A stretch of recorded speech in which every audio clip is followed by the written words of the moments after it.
Yeah. Oh, yeah. We're doing this thing, right?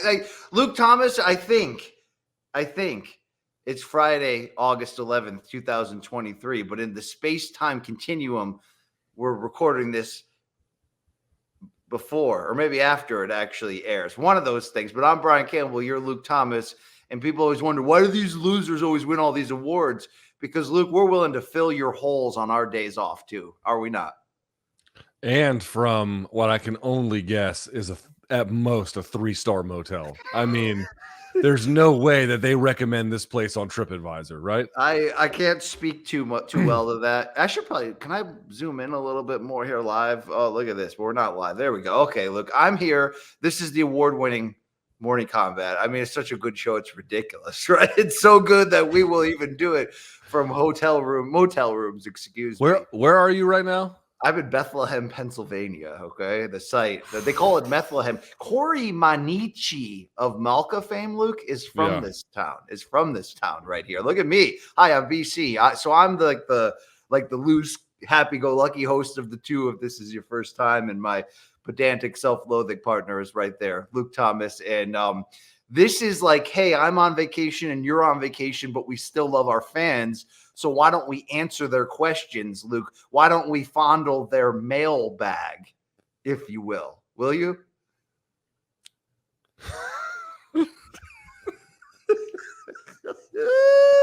Hey, Mikey made us do this show. We might as well deliver it, all right? This show is an advertisement for our eventual firing. I mean, we are just, I mean.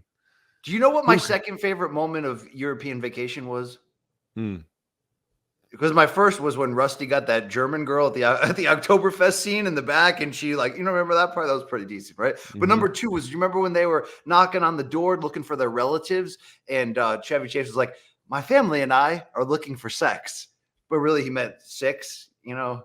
Mm-hmm. I don't know. I guess you had to be there. Which movie was it where he gets lost in New York and then he asks the guy for directions and he's like, "Man, fuck your mama." That was St. Louis. Give me directions to the freeway. That was the first vacation movie. Thank you very much. That one is stupendous. Well, they're all great except for Vegas Vacation, the fourth one that we're going to pretend never happened. So what we did here was we solicited our male listeners by offering a mailbag. Because we've got meningitis when it comes to our listeners, right? It's raining men. Hallelujah. So these questions, folks, are from you, the viewer. Thank you for tipping the waiters, Mikey Mormel of CBS Sports on the ones and twos, and you can probably buy our merch somewhere, but that's our follow channels below, and morningkombat.store is a great place to wear a bomber jacket in the summertime. Thank you. Hopefully, average Joe by this point, hopefully. Oh, wait, that's a spoiler. Sorry.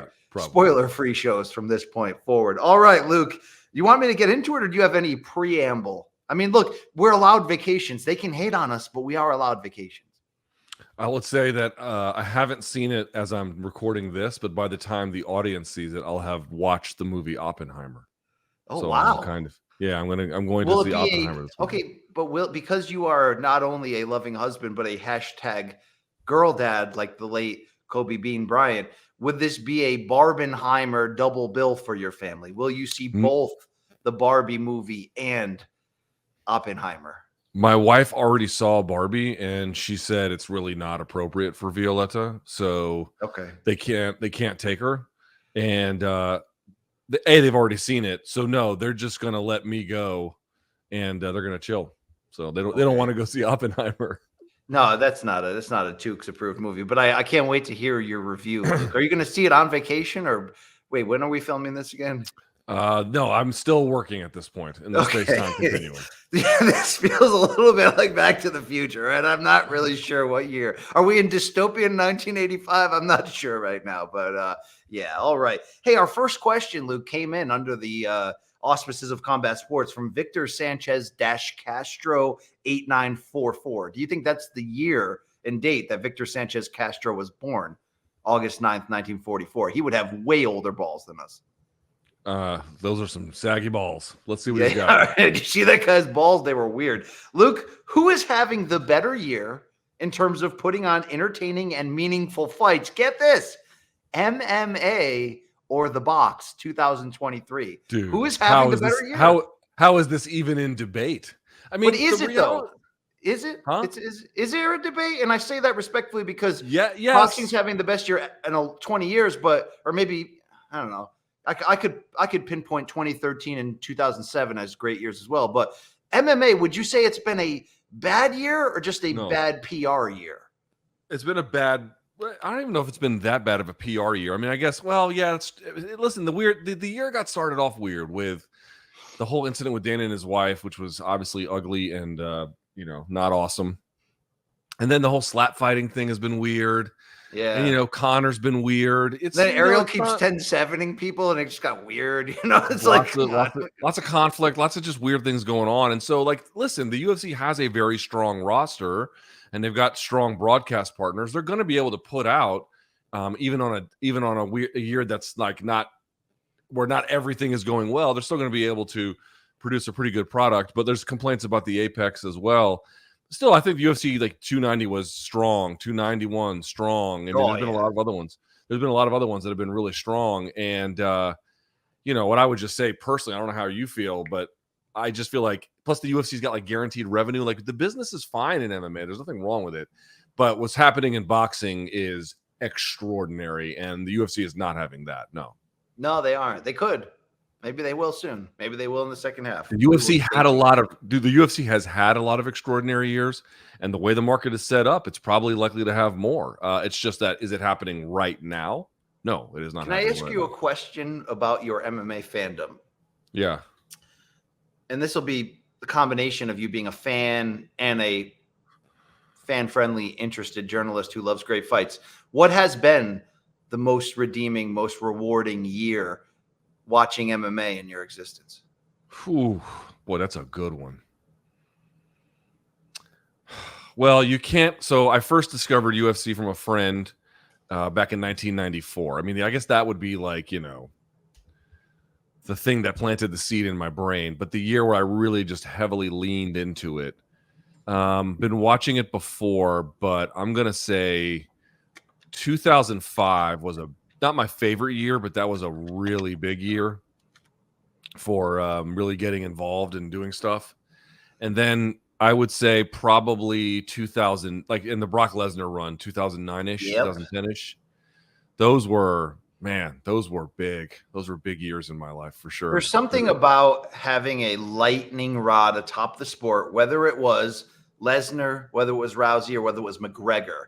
And that's different than having a John Jones, GSP, Anderson Silva consistent force. Now, Anderson Silva was more than just a consistent force. When he was doing Anderson Silva things at his peak, those were like chapters in our viewing lives where it's like, oh my God, I was there when he front kicked Vitor watching or whatever. But you do need those times, Luke, when there's that rocket ship atop the promotion where you just have to tune in. And that's why I put Brock, Ronda, and Conor together. Yeah, right. The Lesnar years cannot be overlooked for that regard. Ronda was like a kind of a handoff between those two runs of Brock to Conor. But dude, Conor's peak, and I'm talking 2016, Luke, as the true peak. There's never been a year in covering or watching MMA like 2016. Am I wrong? I think I'm right. Right. Yeah. I mean, I'm only telling you personally which ones really had a big impact, but there's no doubt that the impact of Ronda and Conor together, and not a huge gap between what Lesnar was doing and then Ronda Rousey kind of took off, and then not a huge gap before Conor took off. There was almost not quite a handoff, but there was really not a lot of downtime, let's say, between these interesting lightning rods you're talking about, these peaks. And dude, it just electrified the sport. So dude, the UFC's had a really great long run. Don't get me wrong. It's just, dude, 2023 for boxing is, golly, what a great consistent year. The big fights have been happening, and then on top of that, they've delivered. I mean, and they don't even have – here's the cool thing. If somebody would have told you in advance that the biggest fights this year in boxing would be one-sided walkthroughs, right? Inoue over Fulton, Crawford over Spence, to some degree Tank over Ryan. And even though we loved ourselves some Caleb Plant in the buildup, Benavidez kind of steamrolled him too. But Luke, that didn't affect the fun. It didn't affect the aftermath. It was, you know what I'm saying?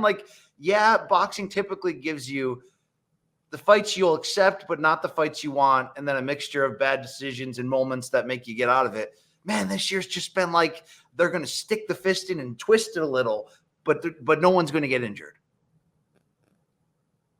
I don't know. I mean, these are all complicated scenarios, and it's a little subjective. Well, let me ask you. You were turned off by the fist analogy. That's really where we're at right now. Yeah. I mean, in terms of my fandom, it's like people are asking me these days. I know that's not exactly what you're asking me, but I'm just sort of like pointing it out that people have been asking me, oh, you seem like more of a boxing fan these days. And it's like, well, dude, again, it's not like MMA's having a bad year. That's not really what I'm saying. It's not really true. And our producer, Mikey, was pointing out March was strong with London and John Jones. No doubt about it. So again, it's not like MMA's fine. But in terms of all of my years covering boxing, and again, there's plenty of people who have plenty more. This is the most special year by far, by far. And I covered some ones I covered Mayweather Canelo. That's where I met BC. I covered Mayweather Mac. I covered Mayweather Pacquiao. And those were obviously bigger, they did more business, but the stakes of this one felt like, dude, here's the thing, man. When you cover enough boxing fights, what you realize is you can really begin to see how much bullshit is part of the narrative about what goes into justifying some of these fights, Like, why is Pacquiao fighting this guy? And you would hear all these arguments about why they were fighting. You'd be like, I guess that accumulatively makes enough sense where you can understand why they did it. And a lot of the fights this year haven't been that. They've been the ones that you wanted, that matter, that were direct, clear, understandable. And then with Spence Crawford, it's like it needed nothing. There was nothing else you needed to say about it. The authenticity was rock solid diamond from beginning to end. And so, just tell me what have you seen in MMA? Volk and Islam getting after it is about the closest thing, and that is tremendous. But it's not on par with that.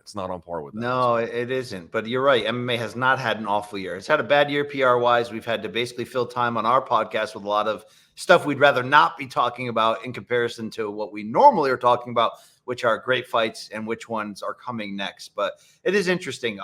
2007, I just want to remind people that if you're boxing fans, look, in that one calendar year, you got Mayweather De La Hoya, Mayweather Hatton, Cotto Margarito won.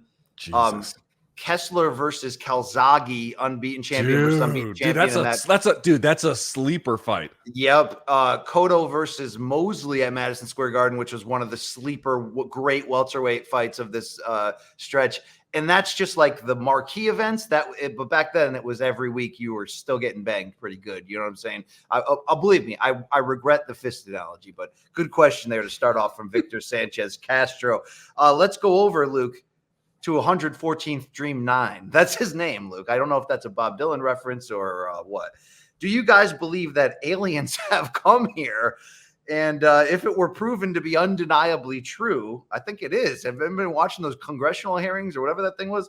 Would you be shocked, amazed, anything at all? Luke Thomas, let's check in on your 2023 summer opinion. Is there life beyond Earth and what we know about the Milky Way? Have terrestrial celestial beings touched down on this planet, Luke? I mean, I thought I heard some stuff where they admitted it, right? Didn't they recently admit it that they've been? So, I mean, I didn't follow it closely because I didn't have, dude, that's Spence Crawford week, which is, beat the. You didn't have room for aliens in your life that week, Luke? I didn't have. It beat the bags off of me. So, all I saw were passing articles that I got for 30 seconds to read. My understanding is that their testimony of the guys, because you still remember there's a couple of guys doing this during a congressional hearing.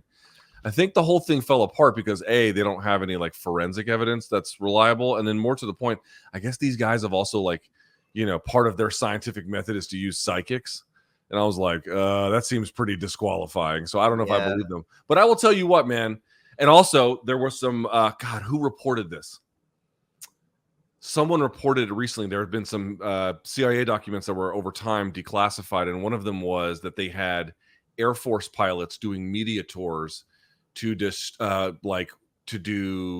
we've seen evidence of UFOs, all to distract from some other kind of war making effort they were doing at the time. And there was documents detailing it. So here's my view. My view on this is basically I am absolutely open to the idea. The universe is enormous beyond human comprehension. It's you can compute it to a degree, but it is nevertheless expansive in the most dramatic of ways. Statistically, it is only near certainty there's going to be other forms of life and advanced life. Whether they have made contact with us, I've not seen enough evidence to declare. Wake up, people. Wake up. But I'm open. Real. I'm open to the idea. I think it's real. I mean, I've never, I haven't lived my life as like an alien truther or, a telescope out my window trying to prove anything. But on a 3 a.m. drive home from ESPN one time, I did see a flying object, Luke, that appeared and then over my head and then instantly disappeared at high speeds. And then I asked the guy who was driving home behind me if he had seen that the next day at work. And he said, yeah. And I have no idea what that was. And it was weird.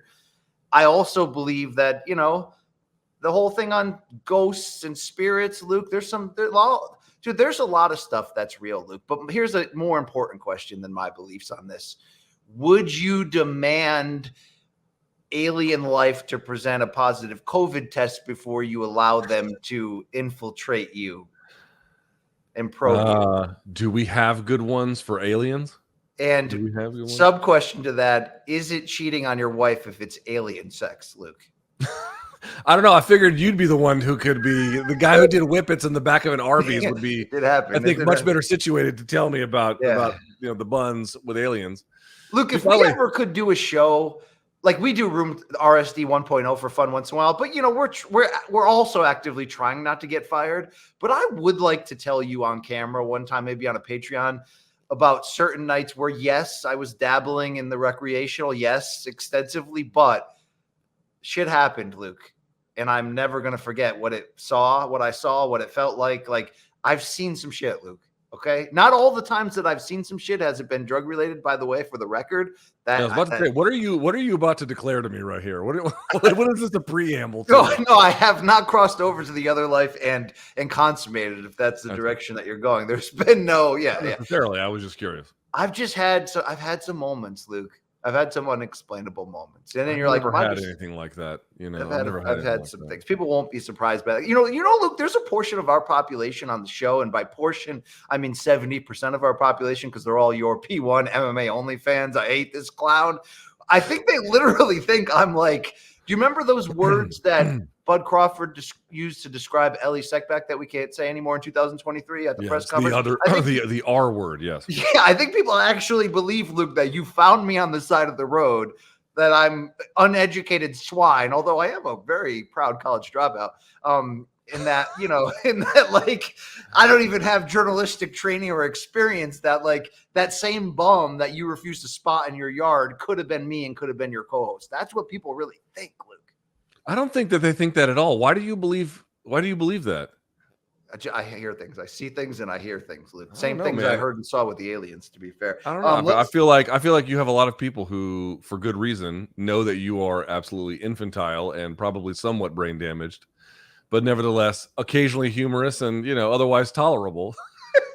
Well, the good thing about my humor, Luke, is even if it doesn't land like John Starks in Game 6 of the '94 NBA Finals, I'm going to keep shooting. You know what I'm saying? I'm just going to keep shooting. Practice makes perfect. You know what I'm saying? All right. Let's go back to another question. Oh, so the alien thing. Yeah, I do believe. But, Luke, there's going to have to one day be a moment where, like, the government admits it, and then we have a press conference, and then they, like, bring the alien out. Do you think it'll look like when that happens, all the, movie, TV based characters of aliens that we've come to see, E.T. and bullshit? Or do you think that they're shapeshifters? Or is it more like the end scene in Total Recall, spoiler alert, when Charles, the guide, reveals when he pulls his sleeve off that he's actually part lizard, and then his like arm came out. It was after the third boob scene. But what do you think they're going to look like, Luke? Us just a little different, or what? I think that even speculating in this direction is absurd. Yeah. All right. Once in a while, if you think about this, like, other forms of life have been here, right? So, for example, they have. I don't know if they've ever collected it off a meteor, but they have collected off of rocks floating in space, or maybe certain meteorite objects there, bacteria that they discovered off of this rock, essentially. And, like, is this an alternate form of life? Like, technically it would be an alien form of life, this bacteria that they discovered. But what you're asking is, like, some kind of, basically some civilization that has the capacity to cross vast expanses of the universe in order to make contact with us in covert and, butt sex sort of ways. Okay, I don't know. I don't know about that, Luke, because I don't know what type of parts they have. That's why I question that. So, I think a lot of this is just a lot of bored country bumpkins just making up shit. But I'm open to the idea it could be true. That's what MK Mailbag holiday episodes are. A lot of bored country bumpkins Very true. here. Yeah, very true. Luke from Munching Tiger 4330.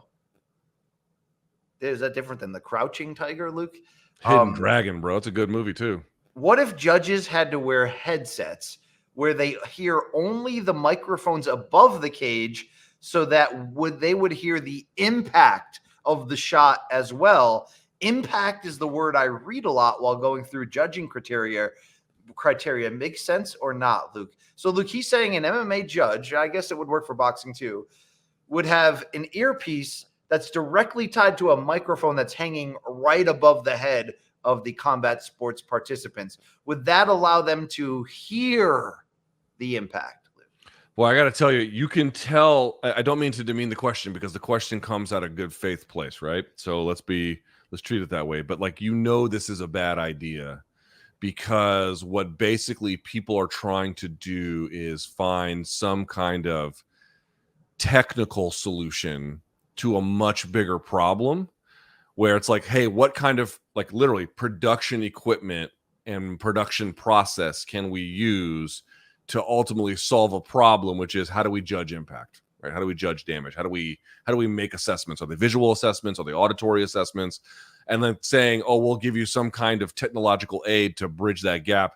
I'm not saying that couldn't, I'm not saying technological aids aren't helpful. Like instant replay is helpful. Having a monitor can be helpful, but these ultimately are complementary, they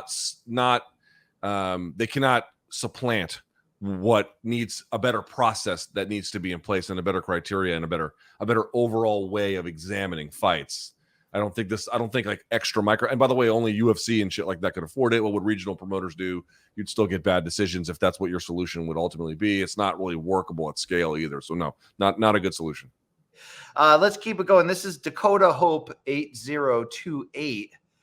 What do you think Terence Crawford's next move is?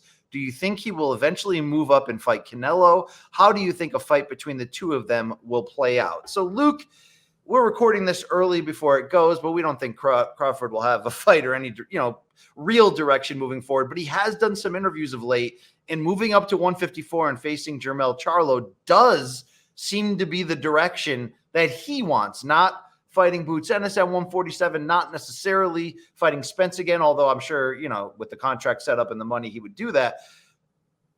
You think that's where we'll see him? If he has 2 fights left on his PBC deal, which he does, what is the best hope for those two? What is the most realistic hope for those 2 fights? We'll get to that Canelo part, at the end, or if you bring it up as an answer, but could it be Jermell Charlo and Canelo to round out the 3-fight deal? That'd be insane, right? That'd be insane.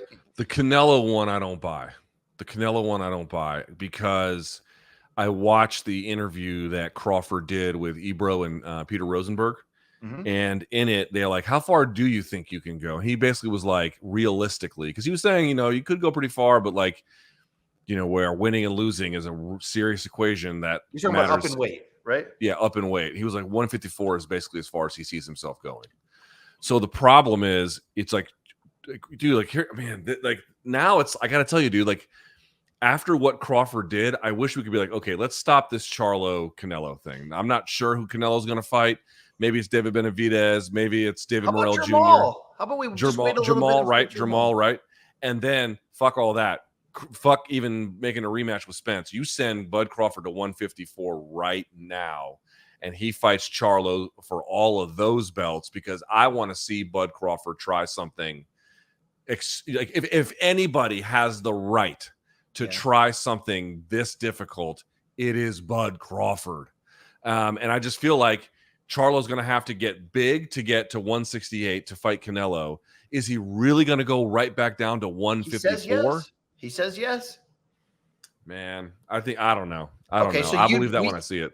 You'd be more than happy if the last 2 fights on Bud's deal was Jermell Charlo and then Tim Tszyu, right? You'd be more than happy. Yes. Okay, regarding Tim Tszyu would be an interesting one too.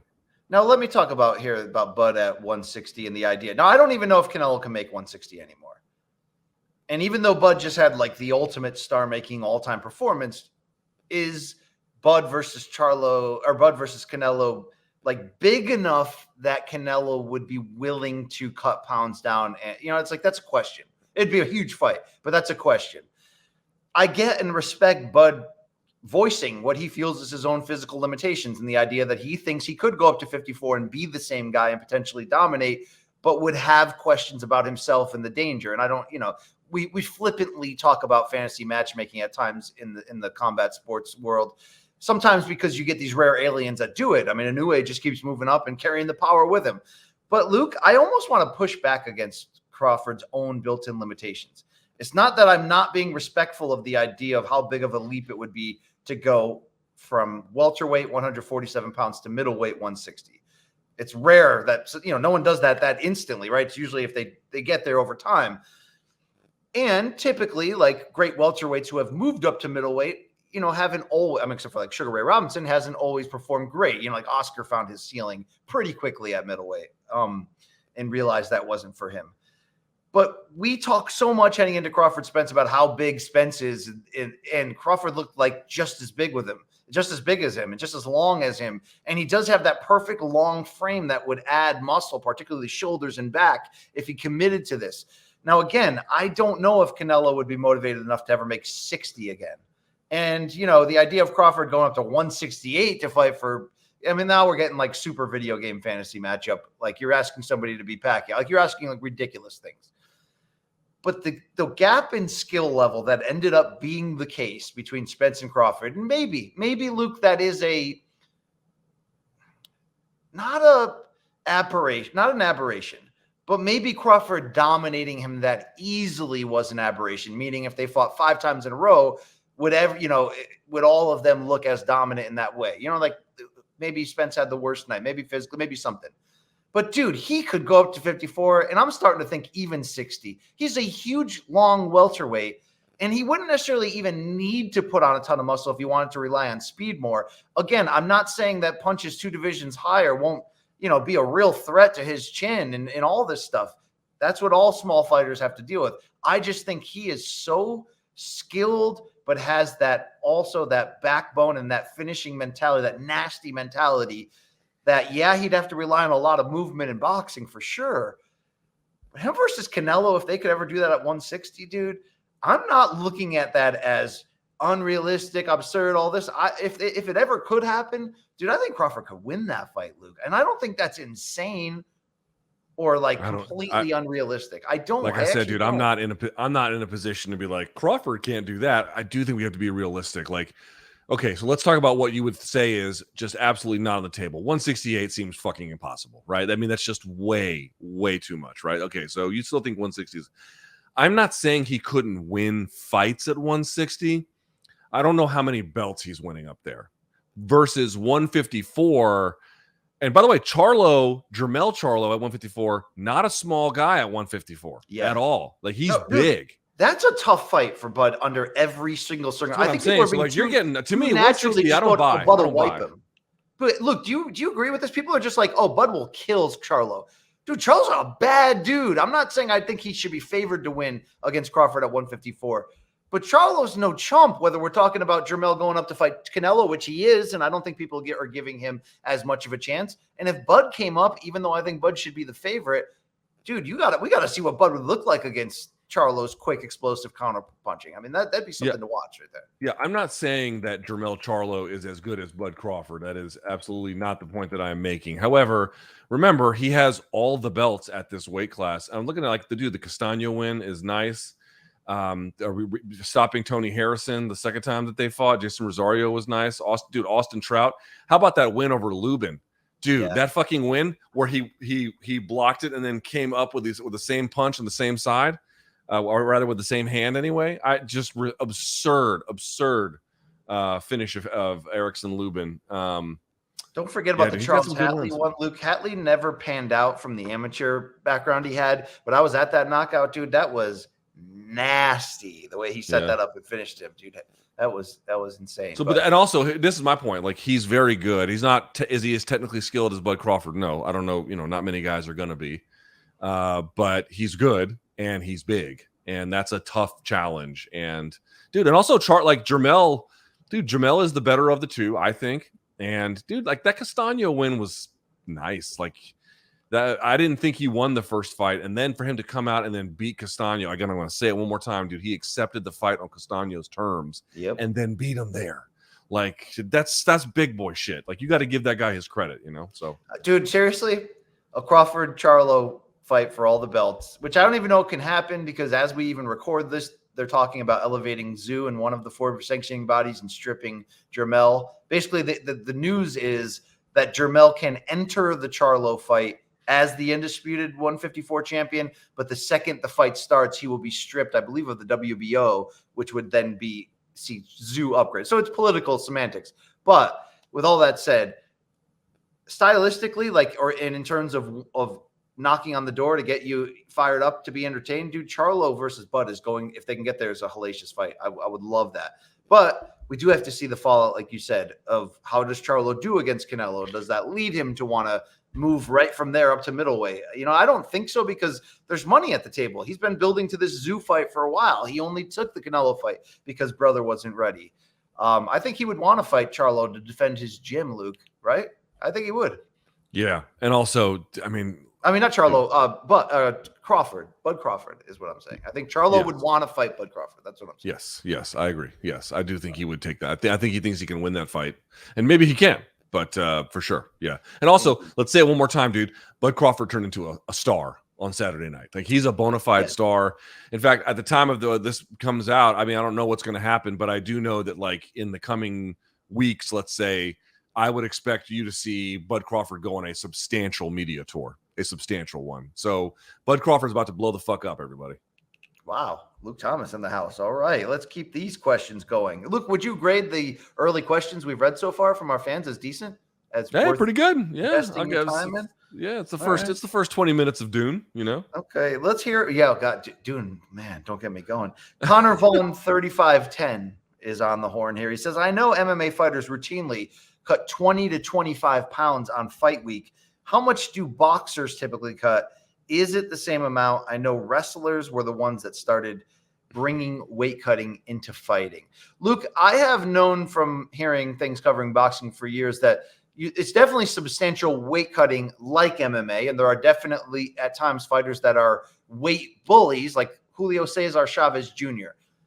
quickly became a clown. But there was a point where he was a viable middleweight, he even won a title, because he'd fight smaller fighters and rehydrate to basically a cruiserweight and just be this zombie that is walking you down forever. And when he was taking things more seriously back then, he could box a little and go to the body and just overwhelm you.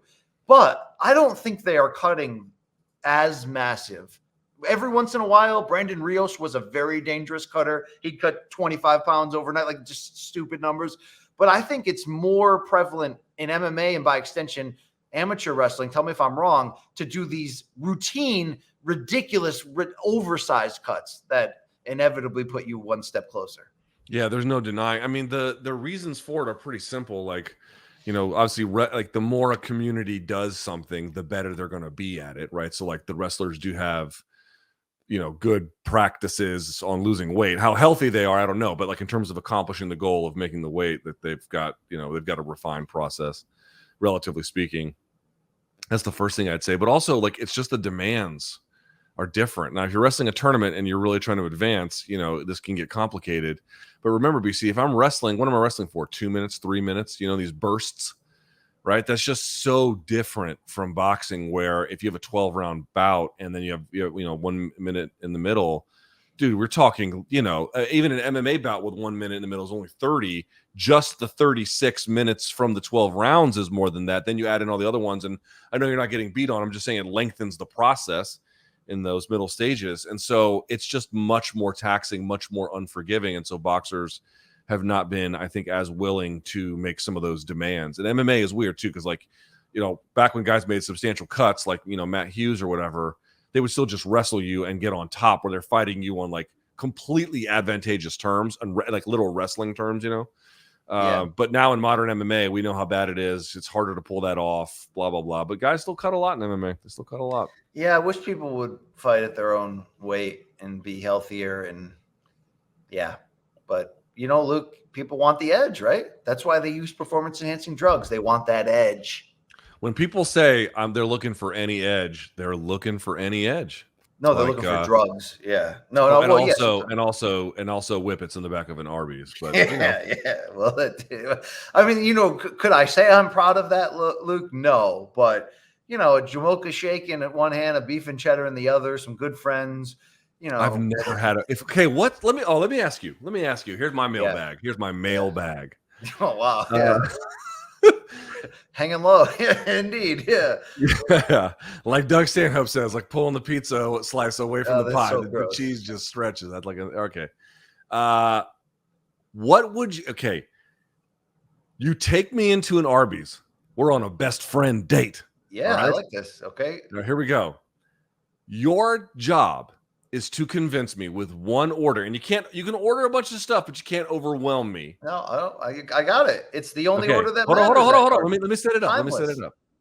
You got to make sure I get an order that convinces me to come back a second time. What am I eating at Arby's? You are eating the best meal that they offer, the timeless classic that's still available all the time, and the only one I ever eat every 3 years when I come back into an Arby's and rekindle that nostalgia. They're just hard to find in Connecticut. They're very random.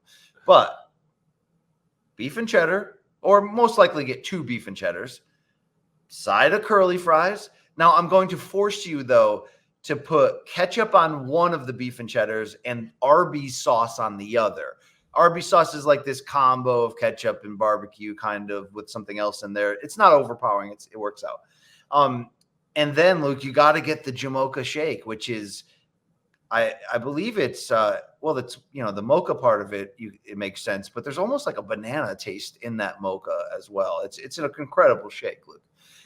I just think that's the experience. I know Arby has tried to pivot into not just having the meats, Luke. Like, I think that meal would change you, Luke. As a fast food meal, it's like gourmet fast food to me. Maybe it's because I didn't have access. You had to go to Waterbury. You had to go deep into Waterbury too, like the north end. Like you had to want to be there. It was right next to the Long Hill projects, Luke, where you could go through the weed drive-through setup they had, but you had to like dodge the police car. Like there's a lot. And then if it was hot, and I don't mean temperature, Luke, I mean police presence, you'd have to get out of your car and go behind the fence, and then you're risking your life. You know what I'm saying? Yeah. Mikey, is BC right about the Arby's order? What do you think? Type it in if he says I don't know. Like you don't go to Arby's? Arby's gross as fuck. So wait, Mikey, you grew up in Jersey in your formative years. I know that's a big White Castle area. Is there not Arby's? White Castles that we had. So in the South, we had the exact same thing as White Castle. It was called Crystal. Dude, Crystal rules. Can I tell you a Crystal story? Yeah. You ever hang out with Brett Okamoto, Luke? Not to bang him, just to hang out with him, okay? I have in the past, yes. I mean, look, you know what Ioana said about him? He is a fitness guru, that guy, Luke. He doesn't put anything foul in his body. He's he you know what I mean? So we were driving around Atlanta, UFC 201 week, Luke. You remember that card? What was the main event at UFC 201? UFC, I don't remember. Robbie Lawler versus Tyron Woodley. Oh, that's where he won the title. Yeah. Rose versus Carolina in the co-main, by the way. And I'm like, dude, can you pull over like a fast food or something? I got to crush something. I was in between meals, but I needed to crush something. Luke, that's pre-black liver diagnosis, by the way. It was a little more loose in turn 4, like the Intimidator, RIP. But we go up to the drive-through, and dude, I used to hit Crystals on the drive to Florida as a kid, right? They're all over the South, along with Shoney's Breakfast Buffet, which I can't wait to hear you talk about how many times you've torn up Big John style in Tokyo, that restroom at Shoney's. But Luke Thomas, I'm actually talking about. I was like, all right, Brett, I got like 6 singles. Let me get off their dollar menu. Let me get like, cheeseburger, like onion rings, mozzarella sticks. Like, dude, I was going like around the globe. It was like the Epcot beer and wine tour, but in fast food form. And that man, Brett Okamoto, who was driving, not only refused to order anything from this sloppy hellhole, in his words, Luke. But he refused to touch it when the drive-through person passed it through the window. And he was so turned off by how like just despicable my order was from top to bottom. And you know what, dude? Crystal is solid, man. Solid. I'm not surprised. I'm not surprised Okamoto did that. That sounds about right. I would have indulged a little bit. I definitely would have indulged a little bit. I can't lie.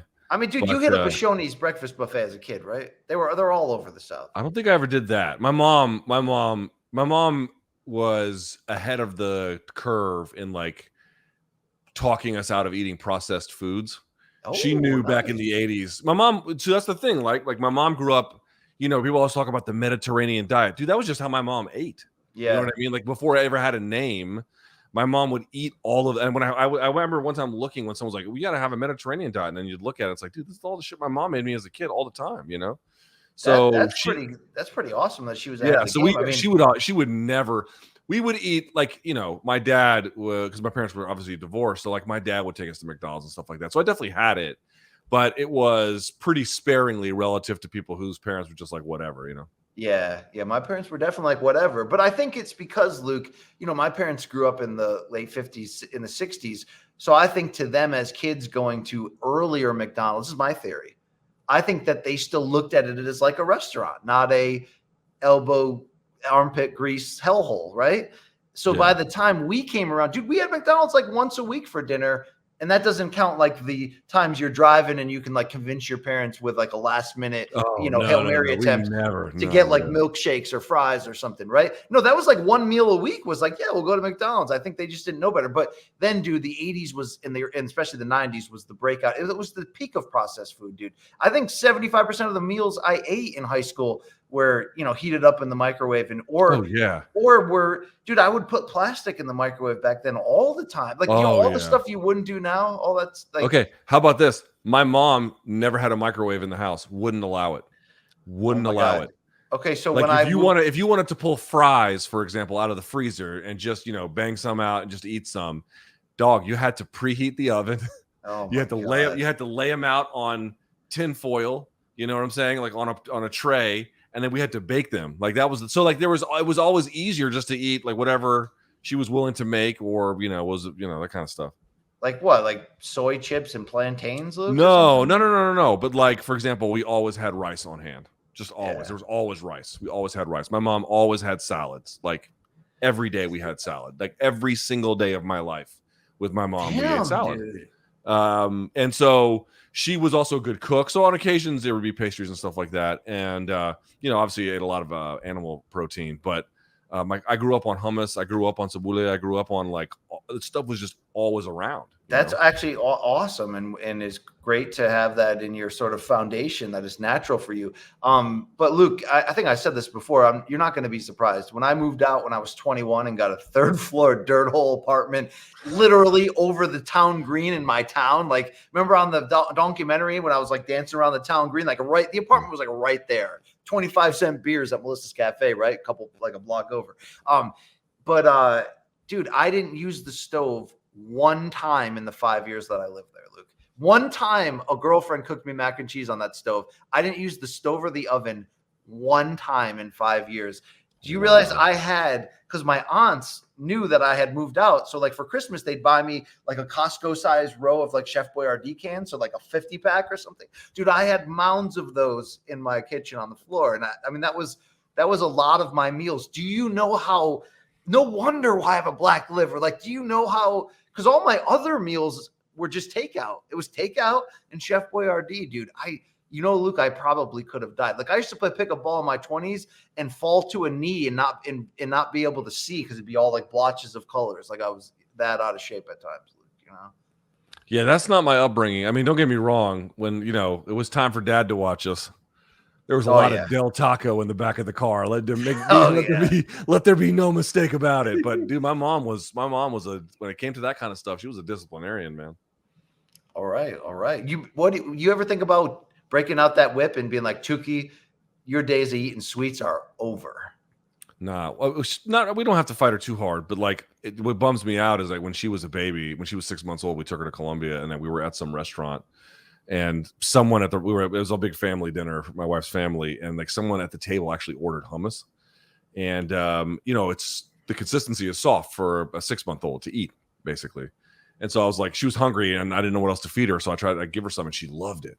She loved it. Oh, and it was so touching for me, right? I was like, oh my God, here's my daughter eating hummus. Yes. My mom would be so happy, And then like a year later, she's like, ugh, I hate hummus. It's gross. And I'm like, no. But she did. I have to work on it now. Does your dad try to get a head start diplomatically and teach her like about global politics and stuff? No. All right. No, he keeps it pretty basic. Okay, that's fair. That's fair. I didn't know what his limits were, Luke. I love that guy. Let's hear a question. I'm sure he will if he's around long enough. But he'd be like, when I was in Doha, come over here, Tooks. I got a story. He's for definitely you. told. He'll definitely tell me anything I ask. For sure, he'll do that. Okay, he'll do that. Luke, this is Corey Pope 7400. Now, look, he's trying to ask us our top 5 most exciting active fighters in the UFC, but I feel like we have done that before in different various ad nauseum ways. So, Luke, I got 2 different questions for you related to this. Would you rather answer his question or my 2 related ones? Why don't you go first and then I'll go second? How about that? Luke, who are your 5 favorite active boxers to watch? Well, you got to put Bud Crawford on that list. I mean, kind of starts with him. So then it's got to be Boots Ennis after that. Okay. Then it's got to be active boxers, right? Artur Beterbiev. Oh, yeah. By the way, he just pulled out of that Callum Smith fight. He got hurt. Did he? Yeah, he can't stop getting hurt, that guy. Probably because he's training like a maniac. Yeah. So those 3 for sure. Then I guess you'd put Inoue on that list for me. Yeah. This is not a ranking of the best, all that stuff. I mean, it's kind of like these guys are all champs, but I'm just telling you which ones I've gotten the most joy from or whatever. And then last on that list, that's a tough one. You got to have Tank. Come on, you got to have Tank. Yeah, it's got to be Tank. Dude, Tank has got. He might be Benavidez because the Benavidez plant fight was really good, but yeah. And I've never been a Tank super fan, and like sometimes you just get attached to guys. And you're like, okay, that's my guy. Like Spence has been my guy. It's probably no surprise that I picked him. Although I think there was great justification if that was the lane you went. But yeah, Tank, Spence still, dude. Spence makes just such high skilled fun fights. I don't know if he's good. I don't know how he's going to bounce. Look, there are people, Kenny Porter. There's a lot of people saying like he should retire. I don't know if that's fair. Like, doesn't that seem extreme? I think until you've seen him at 154, it's not fair. I will say that. I think until you've seen him at 154, it's not fair. But BC, this is what I've been thinking of. And I told you, like, man, Bud Crawford was so right, dude. You got to watch this interview with Rosenberg and Ebro. 97. Yeah, I haven't seen it. Yeah. And basically what he says in there, he was right. He's like, when Spence came back and he had the Danny Garcia fight, he looked good, but he didn't look all the way back. And, and then there was, what was the other one? It was the Porter. It was a Porter fight too, or whatever. He didn't look himself in. But what he was saying was, by the time he got to Ugas, he said he looked sensational, and that's exactly what I said to you last week because it's true. Like to me, he looked by the time the Ugas fight came around, he did look good. So there's these questions of like, what is the retina surgery? What is the car crash? The horrible car crash, and then what did it all amount to? And it's like, well, if he looked good in the Ugas fight, maybe nothing. But now you add in this beating he took from Bud that went for 9 rounds. It probably could have gotten stopped before that. Dude, at some point, all of that has to weigh into something. The car crash, the surgery, the beating Bud gave him. Like, this has to end. Like, there's no way he's the same guy at this point. I just feel like at 154, you're going to get a better look. He's also kind of lived hard, even separate from the crash, Luke, and the recovery. Like, a big part of the undisciplined attack he had against Porter, which was the fight that was like 2 weeks before that big accident, was that he was drinking a lot in between camps and was, like there was that time when he got in the ring after Sean Porter beat Danny Garcia in Brooklyn. Spence got in the ring and they kind of did a little back and forth to set up their pay-per-view, which was going to be next. And I don't know if you remember that, Luke, but Spence, he did like we good friends. I love your daddy. Well, let's get it on. But he did like afterwards at like the press conference, and dude, he was like hammered, like slurring his speech. And okay, not a big deal. You can go out to a fight and get loaded, whatever. But what we found out after the fact from the accident was that he was very undisciplined in blowing up in weight between camps during that sort of prime original run. And we just didn't really realize it. So while it's good that he was able to turn that around and use that, you know, his body's been through a bit. And even in these most recent wins, like the Ugas one, he was right there in the pocket, willing to trade and eat punches. He also has had like a year off at a time between fights and didn't fight at all in 2021. So that can make it hard. Because notice, the one thing he didn't say after this loss to Crawford was, first of all, he wouldn't give an excuse, which I respect, but he wouldn't lean on the weight cut. He never brought it up. He only brought up that his timing was off. So you just have to wonder that when you have these other factors, and that's not to make excuses, Bud trounced him and probably, would have under any circumstance based on that experience. But you might not, like it's gambling when you're off for a year and a half, and then you try to come back for a super big fight. You're gambling that, especially at this age now in his 30s, that you're just going to be 100% and everything's going to click. When you're not active, you're always taking that risk. And sometimes it clicks and sometimes it doesn't. There's a lot of other factors too, which I don't think we weigh in, even for established fighters, confidence, doubt, things like that. So it is kind of an imperfect formula to produce the best out of a fighter on any given night. But I don't know, Luke, at the end of the day, Crawford, yes, deserves all the flowers from that win. And yes, I do think we have right to question Spence's actual future, but I still can't get over that he wasn't competitive at all. Almost like I'm trying to find what was the answer. What was the reason why? Let me tell you something. And again, I've kind of been discussing this. I can't remember who we've talked to. If we literally talked about this 20 minutes ago, it wouldn't surprise me. I'm just kind of all over the place. But I had a talk with someone inside the industry today in boxing, and they asked me, "What did you think? How bad was the weight cut?" And you and I have talked about this. We think it matters enough that you have to acknowledge it, but it's not really what decided it. It's just not. Like what decided it is Bud's extraordinary skill and performance, right? That's what decided it. So I do think you'll get something different at 154, but given the skill gap, you would favor Bud. But I will say this, BC, the layoff after Ugas, I think that played a big role, because if you go back and you listen to Derek James in the corner, he is telling Spence not only to do stuff that Spence wasn't doing, but it's stuff he's done in other fights, dude. Like, yeah. I noticed it from the tape study. He was saying all the things. I'm like, oh my God, dude, this is like straight from the Kell Brook fight. There was a different stance, but like one of the attacks he wanted him to do on the inside. And I was like, dude, he is off. He's completely off. Now, I think Bud dropping him in the second round clearly had an impact and rattled him. And then people were like, oh, he didn't have this is the other part too. Like, oh, he didn't have another game plan. Well, no, he didn't have a counter fighting. But like his A game, ladies and gentlemen, Errol Spence's A game is, before he fought Bud Crawford, overwhelming against every stance, every body type, every style, everything he had ever faced. It swallowed all of it. It's just against Bud, there was simply nothing he could do. But I think the fact that he was so out of rhythm, which Bud's skill gap exacerbated, honestly, I think that had more to do with the result than the weight cut. That's a personal opinion. Yeah, and I don't say any of that to take anything away from.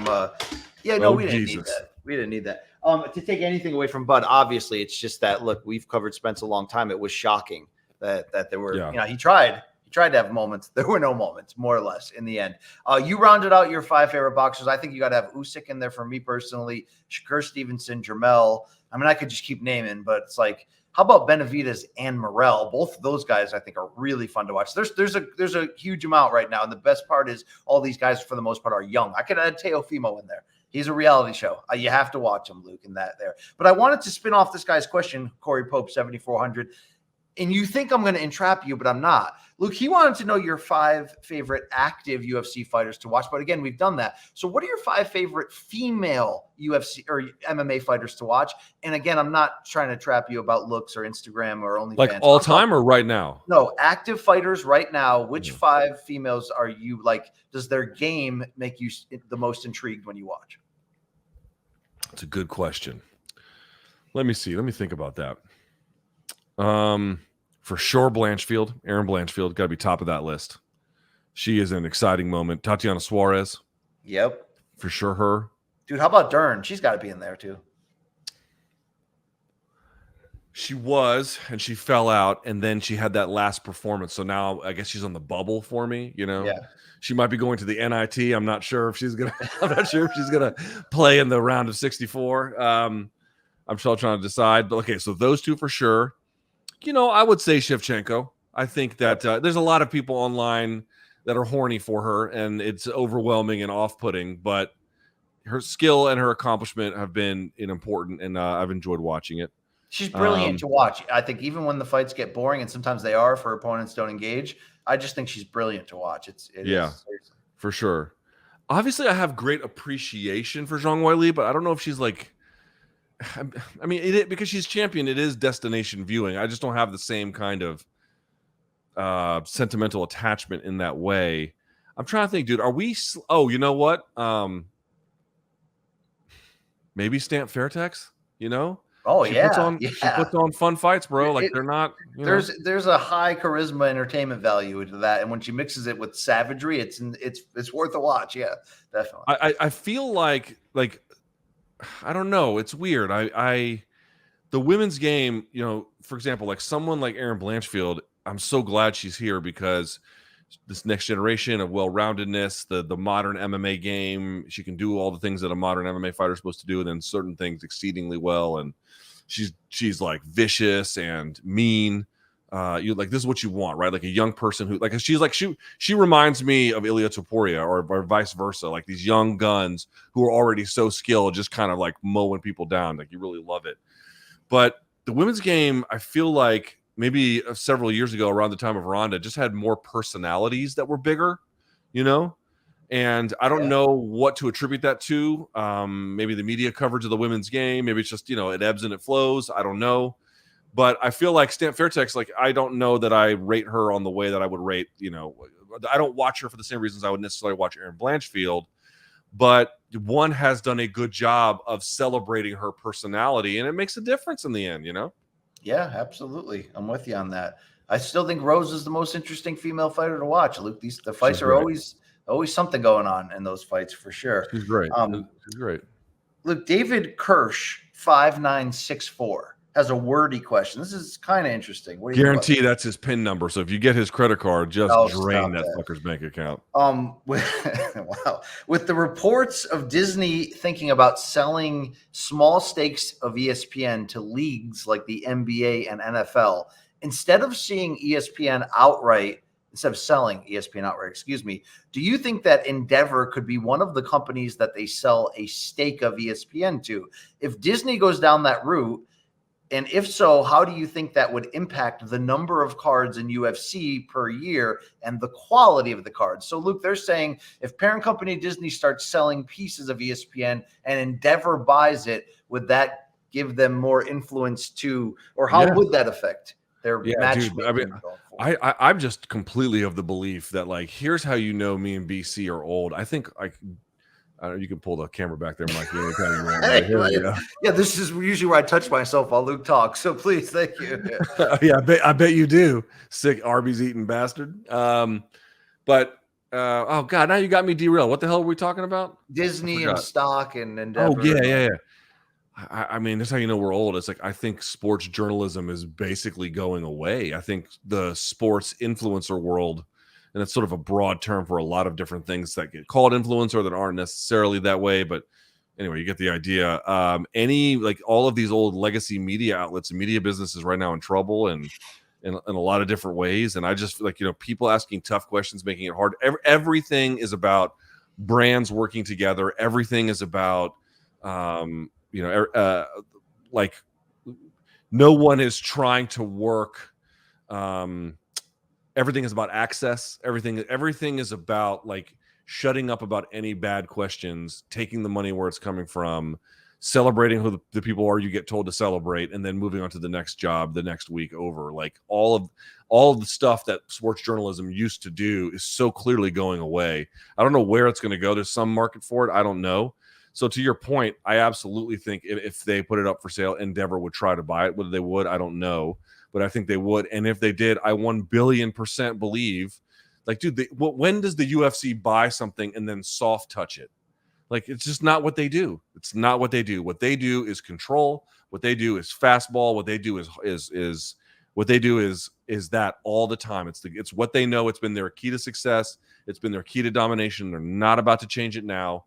1,000% they would use that to leverage more favorable coverage, guaranteed. Yeah. I don't think that's a world that we should. It's just a slow play to get slapdick on the plus, Luke. You really need to consider something. I don't know if you've been following it because now, I mean, we'll talk about this in the show tomorrow. I mean, so this will be a repeat from what we've already talked about by the time people see this, because we're in a weird space in the space-time continuum. But the ABC had a meeting in Las Vegas over the week. Have you been paying attention to this at all? No, I don't. I don't typically pay attention to things. Luke, you know this. Well, dude, I got to tell you, like, a lot of it's no big deal. A lot of it is, stuff that doesn't really matter, minor adjustments to some kind of esoteric rule, or here's some on-the-job training for referees and whatever, stuff that doesn't necessarily impact us day to day, but some of the bigger stuff is. And it turns out that Colorado's commission for sanctioning one is kind of on the outside looking in. Number one, like, they're apparently, like, I don't know if they've been ostracized fully, but Mike Mazzulli took to Twitter to kind of like chastise him about sort of misrepresenting something. And, other people speaking to this have kind of indicated that Colorado has been somewhat, pushed out a little bit. But the bigger part is a UFC rep went up there and said quite clearly they want to sanction it, slap in 50 states. And, dude, these commissions clearly don't view themselves as watchdog. They view themselves as a little bit more like Chamber of Commerce, is what I would say, where they're kind of trying to create a way to create favorable environments. There was that article about the Utah essentially commission basically paying for UFC to come out there and doing what they were doing twice in a row. But like they were, there were doctors that did, like ringside physicians that were saying like some of the seizures from slap are the worst they've ever seen. The point I'm trying to make is if the UFC really believes they can make money off slap, and if they believe that they can do this on the cheap, which is what I think they can do, and they can use their regulatory might to force the states to do it, and then the states who don't get UFC, well, dude, all of a sudden, slap is now much more a part of the culture because it has truly been forced into it in a way where all of the things that were supposed to be in place to stop it no longer can. I got to tell you, that's not like people are like, why are you down on MMA these days? I got to tell you, there's some stuff happening I don't really like all that much. This is top of the list. Look, we don't typically get biblical on this show, but I don't know if you've read Revelations. Do you think slapstick is ultimately the mark of the beast, Luke? The mark of the least. No. Yeah. I'm not getting that mark on me. All right. I have very few minutes left, Luke. So at our YAV3, what is your favorite discontinued foods? That's a trigger. Dude, you know what shut down and I forgot to tell you? So I actually hadn't been in forever because I was like, when was the last time I went to Burger King? I don't even know. I don't know. They're struggling, Burger King. Yeah. So, dude, there was a Burger King in the northwest side of town here in DC. You can look this up. They just shut it down maybe like a month ago or so, something like maybe a little bit longer than that, but like recently. And inside, it was the last Burger King in America, filled it with like from top to bottom with all the 80s nostalgia, all like the Back to the Future, E.T., you name it, kind of like figurines and like wall art, and the booths were made like that back in those old 80s style. They had preserved basically 80s Burger King Americana. They shut it down, bro. It was the last one. Can you believe that? That pisses me off as a longtime connoisseur of that type of bullshit. But Luke, I'm going to be fair. I've never been a BK guy. I've certainly absolutely dominated it a lot in my life, but I've never been the meat patties are too dry. Even when they cook them, they're too dry. Yeah, there's a lot in general I don't like. Like Wendy's, like for example, Wendy's makes the double and the triple stack, but their burgers are real greasy. Like it all fits together. Burger King, it always feels like you're just eating 3 different layers of like wallpaper. Yeah, so you ever like injure your right wrist and then you have to wipe with your offhand, Luke, and it's just like you trying to get in that rhythm is just the worst. And like you'd be standing only when I stand. Yeah, only when I stand. Yes, but I feel like eating Burger King is like the fast food version of that. It just feels like in an alternate universe. Like McDonald's was like the main one, and then Wendy's was like special because we didn't have it available in a short drive. But Burger King was always like that wannabe to me, Luke. Okay. Yeah, it's not my favorite. It's not my favorite either. Yeah. It's not my favorite either. All right, that'll have to do it, Luke. I've got dinner to attend to. It's been a pleasure. Feeling up this bag, the mail bag of these people, of these male P1s. Luke, it would be Shakespearean, if not ironic, don't you think, or whatever the term should be, if you die by the sword of an MKP1 one day. Yeah, there's like a poetic justice in that. There is. Yeah. Like it'd be sad. Like I'd mourn you to a certain degree, but like that, there would be like sort of an epic level of poetic justice to that. I mean, getting knifed at a bar for some tweet up would be quite appropriate. I feel like getting shivved. Yeah, that'd be good. I mean, that's the way.